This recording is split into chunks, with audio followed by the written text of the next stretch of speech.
Hello everyone, study with us में आपका स्वागत है। तो आज हम डाटा इंटरप्रिटेशन के पार्ट 4 पर डिस्कस करेंगे। इससे पहले भी मैं पार्ट 3 जो है अपलोड कर चुका हूँ, 3 पार्ट, और जिसमें मैंने बेसिक्स डाटा इंटरप्रिटेशंस के मैंने बताए थे। अगर आपने उसे नहीं देखे वीडियो तो ज़रूर देखें। और आज की वीडियो जो है वो काफ़ी इंपॉर्टेंट है अगर आप लोग तैयारी कर रहे हैं NTA नेट और SSC LDC CHSL और रेलवे NTPC की। तो वहाँ सभी एग्ज़ाम्स में जो है यहाँ से क्वेश्चन जो हैं पूछे जाते हैं। तो शुरू करते हैं। और साथ ही साथ अगर आपने NTA नेट की हमारी प्लेलिस्ट नहीं देखी है तो आप देख सकते हैं। NTA नेट पेपर 1 के नाम से हमारी प्लेलिस्ट है, जिसमें लगभग सभी टॉपिक्स को क्लियर किया गया है। ओके, सो मैंने पहले भी आपको बताया था कि अगर आप डाटा इंटरप्रिटेशन के क्वेश्चंस को कर रहे हैं तो सबसे पहले आपको ग्राफ को अच्छी तरह से समझना होगा, क्योंकि ज़्यादातर जो गलतियाँ होती हैं वो ग्राफ में ही होती हैं। ठीक है ना। तो ग्राफ को सही से अगर हम लोग समझते हैं तो हम जितने भी क्वेश्चंस होंगे आगे वो इजीली कर सकते हैं। तो ग्राफ में देखें, यहाँ पर दिखाया गया है डिमांड और प्रोडक्शन। ठीक है ना। ये कंपनियाँ हैं, कंपनी ए, कंपनी बी, कंपनी सी, कंपनी डी और कंपनी ई। तो इसमें कलर टीवी है और कलर टीवी की डिमांड्स बताई गई है और प्रोडक्शन बताया गया है कि कंपनी ए जो है वहाँ पर 3300 टीवीओ की डिमांड है, जबकि वहाँ पर जो उत्पादन होता है यानी जो प्रोडक्शन होता है वो सिर्फ 2200 है। जबकि कंपनी बी में जो डिमांड है वो 1200 टीवीओ की है यानी मांग, और जो प्रोडक्शन है वो 2700 है। कंपनी सी की अगर हम बात करें तो यहाँ पर डिमांड 3000 टीवी की है, जबकि जो अगर प्रोडक्शन है, उत्पादन जो है वो सिर्फ 1500 है। तो इस तरीके से इसके अंदर जो है डिमांड और प्रोडक्शन यानी मांग और उत्पादन को दर्शाया गया है। ठीक है ना। 5 कंपनियां दी गई हैं और पांचों कंपनी में उत्पादन और मांग को दिखाया गया है, और मांग किसकी है तो कलर टीवी की है। ठीक है ना। तो क्वेश्चन पे आते हैं। ओके, पहला क्वेश्चन तो इसमें पूछ क्या रहा है, ध्यान से देखें कि इंग्लिश में पढ़ देता हूं मैं।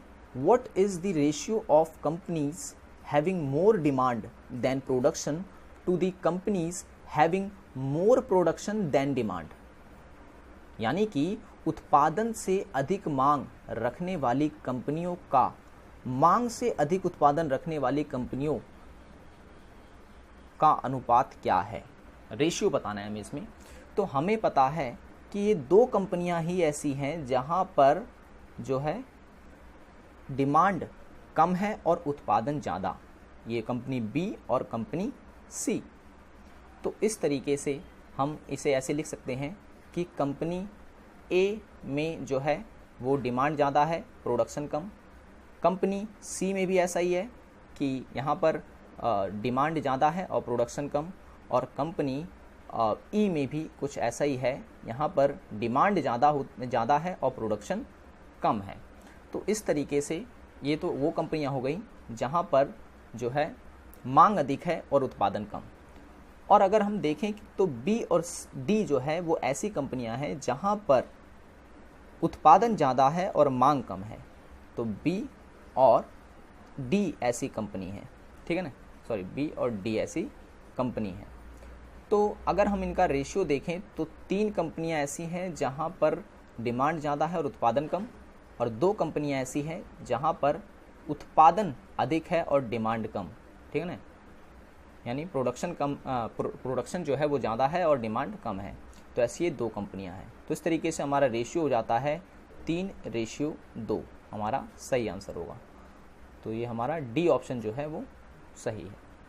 नेक्स्ट क्वेश्चन देखिए, आप वीडियो को रोक कर अपने आप भी सॉल्व करने की कोशिश किया करें, क्योंकि अगर आप खुद प्रैक्टिस नहीं करेंगे तो आप इसे नहीं कर पाएंगे।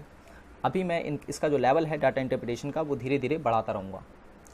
अब यहाँ पर क्वेश्चन देखिए क्या कह रहा है। Demand of company D is approximately what percent of demand of company आएगा यहाँ पर ई, यानी कि कंपनी डी की मांग जो है वो कंपनी ई की मांग का लगभग कितना प्रतिशत है। ठीक है ना, यहाँ पर डिमांड की सिर्फ बात कर रहा है। ठीक है ना। तो डी जो है, डी में जो डिमांड है यानी जो मांग है वो है 600, जबकि कंपनी ई में जो मांग है वो है 2500। तो कंपनी डी की मांग जो है वो है 600 हमने लिख लिया, और ज़्यादा किस में है तो ज़्यादा है ई में, तो हमने इसे नीचे लिख लिया 2500। और मल्टीप्लाई 100। मैंने आपको बताया था कि जब भी आप परसेंट निकालते हैं तो उसमें गुणे में 100 आपको लिखना ज़रूरी है। तो इस 2 जीरो से ये 2 जीरो कट गया। अब बच्चा 600। 600 को जब मैं 25 से भाग दूंगा तो मेरा आंसर आएगा 24%। तो 24% जो है हमारा सही आंसर है। ऑप्शन नंबर सी जो है हमारा सही है। नेक्स्ट क्वेश्चन है, what is the ratio of average demand to average production of company B and D. यानी कि कंपनी बी तथा कंपनी डी की औसत मांग तथा औसत उत्पादन के बीच अनुपात बताइए। अब यहाँ पे दो कंपनी दे रखी है, एक बी और डी। तो बी और डी में आप ध्यान से देखें तो इसमें दो चीज़ पूछ रहा है। एक तो मांग का भी एवरेज पूछ रहा है, यानी कि डिमांड का भी एवरेज बताना है, इसमें औसत बताना है, और जो उत्पादन का भी औसत इसमें हमें बताना है, यानी प्रोडक्शन का भी एवरेज बताना है। तो सबसे पहले हम क्या करते हैं, कंपनी बी को लेते हैं, ठीक है ना। तो कंपनी बी को अगर हम लेते हैं, और कंपनी बी में मैं आपको बताऊंगा कि अगर हम लोग कंपनी बी में जाएं तो ये रहा, और कंपनी डी में जाएं तो ये देखो ये रहा। तो सबसे पहले हम क्या करते हैं, इसका डिमांड का लिखते हैं, ठीक है ना। तो डिमांड का जब हम लिखेंगे तो कंपनी बी में डिमांड जो होती है वो है 1200 की, और जबकि इसे मैं काट देता हूँ, जबकि और डी में जो डिमांड है वो है 600 की, ठीक है ना। तो इस तरीके का है। तो मैंने अपॉन करके 2 लिख दिया, क्योंकि औसत दो मतलब संख्याओं का योग और बटे में संख्या होती है, तो ये हमने लिखा। अब देखते हैं हम लोग, ये तो हो गया लगभग हमने लिया है डिमांड का एवरेज। अब मैं प्रोडक्शन का भी यहाँ निकालता हूँ। प्रोडक्शन में अगर मैं देखूँ तो बी में जो प्रोडक्शन हो रहा है, यानी जो उत्पादन हो रहा है, वो हो रहा है 2700, ठीक है ना, प्लस में, और डी में जो उत्पादन हो रहा है वो हो रहा है 1800, ठीक है ना। और नीचे मैंने 2 लिख लिया। इस 2 से 2 मैंने काट दिया, और उसके बाद जब 1200 और 600 को जब मैं जोड़ूंगा तो कुछ आएगा मेरा 1800, 12 और 6 1800, और जब मैं इस 2700 और 1800 को आपस में जोड़ूंगा तो मेरा आएगा 4500, ठीक है ना। 2 जीरो से 2 जीरो कट गए, अब बचा 18 और 45, तो ये हमारा आ गया 2/5, यानी कि 2:5 जो है हमारा सही आंसर है। तो 2:5 हमारा जो है वो ऑप्शन डी है, तो ये हमारा सही आंसर हुआ। Okay, next question, question number 4। सो इसमें पहले मैं इंग्लिश में पढ़ता हूँ इस क्वेश्चन को कि what is different between average demand and average production of 5 companies taken together. यानी कि 5 कंपनियों में उसकी मांग और उत्पादन के औसत का अंतर कितना है, ठीक है ना। औसत का अंतर हमें बताना है। तो हम क्या करेंगे, सबसे पहले डिमांड देखेंगे 5 कंपनी का कितना है, यानी औसत डिमांड कितनी है, फिर उसके बाद औसत उत्पादन कितना है, और फिर जो आंसर आता है उन दोनों को घटा देंगे तो हमारा आंसर आ जाएगा। तो शुरू करते हैं। सबसे पहले मैं डिमांड का एवरेज निकालता हूँ, ठीक है ना। तो डिमांड निकालने के लिए कंपनी ए की डिमांड कितनी थी, 3300 TBO की डिमांड थी, ठीक है ना, कंपनी ए से। और उसके बाद बी से थी 1200, तो यहाँ मैंने 1200 लिख दिया।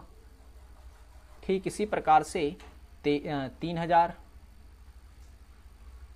प्लस 600 प्लस 2500, ठीक है ना। तो ये पूरी डिमांड थी।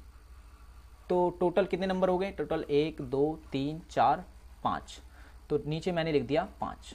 तो जब मैं इन सब डिजिट्स को जोड़कर 5 से भाग करूंगा तो मेरा टोटल जो डिमांड आएगा वो आएगा 2120, ठीक है ना। तो ये तो हो गई हमारा डिमांड का एवरेज। अब प्रोडक्शन का निकालते हैं। प्रोडक्शन के लिए भी बिल्कुल वैसा है, लेकिन इसमें हम लोग प्रोडक्शन को उठाएंगे, जैसे कि 2200 प्लस में 2700 प्लस में 1500 प्लस में 1800 और प्लस में 1000, ठीक है ना। तो जब हम इन सब को लेकर इनको जोड़ेंगे और कितने डिजिट हैं, तो 5 है ये भी। तो 5 से जब हम इन्हें जोड़कर डिवाइड करेंगे तो हमारा कुछ आंसर जो आएगा यहाँ पर वो आएगा, यानी प्रोडक्शन टोटल आएगा एवरेज उसका 1840। तो इस तरीके से हमें क्या बताना है, हमें अंतर बताना है, ठीक है ना, कितना अंतर है। तो उस तरीके से डिमांड माइनस प्रोडक्शन, यानी कि 2120 को माइनस कर देंगे 1840 को, ठीक है ना, से। सो 2120 से जब हम 1840 को घटाएंगे तो हमारा जो अंतर आएगा वो आएगा 280 का। तो 280 जो हो गया हमारा, ये अंतर हो गया दोनों के एवरेज का। तो हमारा सही आंसर हुआ ऑप्शन नंबर सी, 280, ठीक है ना। तो ये तो था हमारा पार्ट 2 जो मैंने आपको बताया, और इससे पहले भी मैंने जो क्वेश्चंस हैं वो आपको करवा दिए थे।